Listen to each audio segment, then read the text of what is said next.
केजरीवाल की गिरफ्तारी के विरोध में मार्च किया गया है। आम आदमी पार्टी कार्यकर्ताओं का पैदल मार्च। पुलिस ने आम आदमी पार्टी कार्यकर्ताओं को रोकने की कोशिश की। आम आदमी पार्टी के कार्यकर्ताओं ने पैदल मार्च किया और आम आदमी पार्टी के कार्यकर्ताओं को रोकने की कोशिश की गई है। ये तस्वीरें जरा देखिए और सुनिए यहाँ की आवाजें।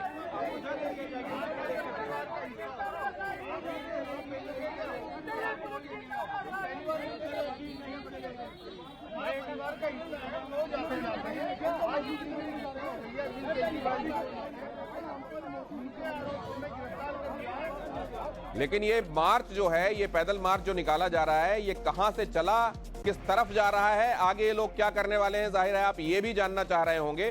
तो आइए अपने संवाददाताओं के पास चलते हैं और ये समझने की कोशिश करते हैं।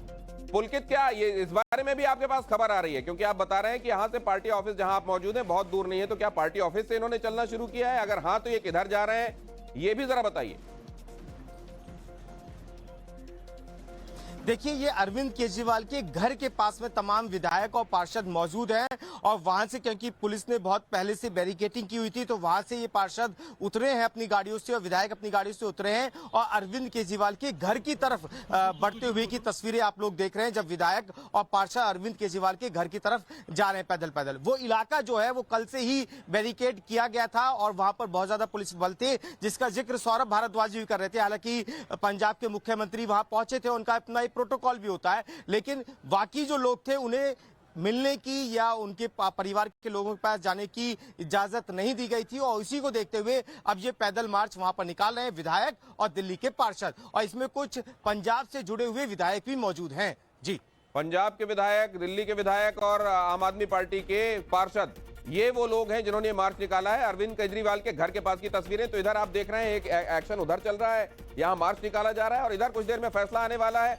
राकेश पांडे, अंदर कोर्ट रूम से क्या इंफॉर्मेशन मिल रही है? कितनी देर में रिमांड के संदर्भ में चीजें स्पष्ट हो जाएंगी? देखिए, ईडी की ओर से एसजी जो राजू हैं वो लगातार जो काउंटर्स है वो रिज्वाइंडर में दे रहे हैं और उन्होंने कहा चूंकि बार बार जो 3 दलीलें रखी गई हैं 3 अलग अलग वकीलों के द्वारा, पहले उन्होंने इस पर ऐतराज जताया कि ऐसा लग रहा है कि हम रिमांड पर नहीं बातचीत कर रहे हैं, ऐसा लग रहा है कि हम दूसरे मसले पर या फिर हम पूरे इस मसले में ऐसी बातें कर रहे हैं जैसे हम बेल पर हम जाते हैं। उन्होंने एक क्वेश्चन भी उठाया है अपने इस रिसबमिशन में कि एक अप्रूवर के स्टेटमेंट को कितना वेट दिया जाना है, ये ट्रायल का विषय है। ये रिमांड पर जब हम बहस कर रहे होते हैं तब इस बात का जिक्र करने का कोई मतलब नहीं हो जाता है कि एक अप्रूवर की बातों पर कितना विश्वास किया जा सकता है, कितना नहीं किया जा सकता है, जो बातें आपसे थोड़ी देर पहले अभिषेक मनु सिंह भी कह रहे थे। तो ये सवाल उन्होंने उठाया और बार बार इस बात पर जोर दे रहे हैं। गौरव कोर्ट रूम में है। राकेश, आइए, आपने महत्वपूर्ण जानकारी दी है और एकदम लेटेस्ट बता रहे हैं गौरव, जो कि कोर्ट रूम में मौजूद है। गौरव, बताइए। बिल्कुल, देखिए, इस वक्त जो है वो अरविंद केजरीवाल की तरफ से तीसरे वकील रमेश गुप्ता जो हैं वो दलील अपनी रख रहे हैं और उन्होंने ईडी की तरफ से जो रिमांड कॉपी रखी गई है या 10 दिन की जो रिमांड लेने की बात कही गई है उसका विरोध किया और इसके विरोध में उन्होंने अपनी बात रखी है। और सबसे ज्यादा अब सवाल खड़े हुए हैं उन अप्रूवर्स के बारे में, यानी कि इन मामले में जो आरोपी बनाए गए थे, बाद में वो सरकारी गवाह बन गए, उनकी विश्वसनीयता पर सवाल खड़े किए गए हैं। इस पर जवाब देते हुए ईडी ने कहा है कि किसी भी अप्रूवर की सत्यता या उसकी विश्वसनीयता के ऊपर कोई भी सवाल जो है वो केस के ट्रायल के दौरान ही हो सकता है, ना कि रिमांड के दौरान। हालांकि केजरीवाल के वकील की तरफ से ये कहा गया कि जब आप रिमांड मांगते हैं तो इसका मतलब ये होता है कि आप उस व्यक्ति के खिलाफ पूछताछ करके और उसे हिरासत में लेकर उसके खिलाफ सबूत खोजना चाहते हैं। लेकिन यहाँ हो रही दलीलों और रिमांड कॉपी को पढ़कर ऐसा लगता है कि आप केजरीवाल को पहले से ही इस मामले में आरोपी मान चुके हैं, दोषी मान चुके हैं,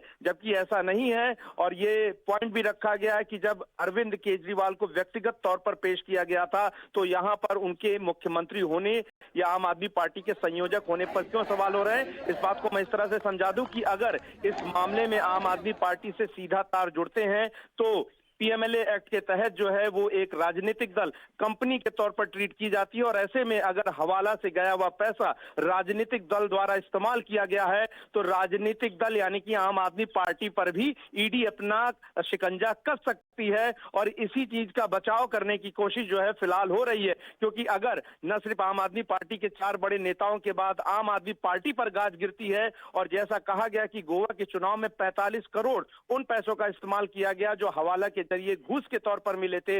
ऐसे में फिर आम आदमी पार्टी की मुश्किलें बढ़ेंगी और आम आदमी पार्टी के फंक्शनिंग पर मुश्किल पड़ेंगी। लेकिन फिलहाल एक लंबी चौड़ी और तीखी बहस ईडी के वकीलों और अरविंद केजरीवाल के वकीलों के बीच में जज कावेरी बावेजा के कोर्ट रूम में चल रही है। कावेरी बावेजा के कोर्ट रूम से सीधे हमारे संवाददाता गौरव आपको जानकारी दे रहे हैं। एकदम ताजा जानकारी उन्होंने दी है कि दोनों तरफ से अभी आर्गुमेंट चल रहे हैं। एक तरफ ये कहा जा रहा है कि आप रिमांड पर ले रहे हैं, ऐसे ले रहे हैं जैसे आपने पूरी तरह से ये मान लिया है कि इसमें अरविंद केजरीवाल दोषी हैं। आपने अभी सबूत खोजने के लिए ऐसा नहीं लग रहा है कि आप रिमांड ले रहे हैं। आप इन आर्गुमेंट्स और काउंटर आर्गुमेंट्स के बीच में आखिरकार क्या होता है वो भी आपको बताऊंगा, लेकिन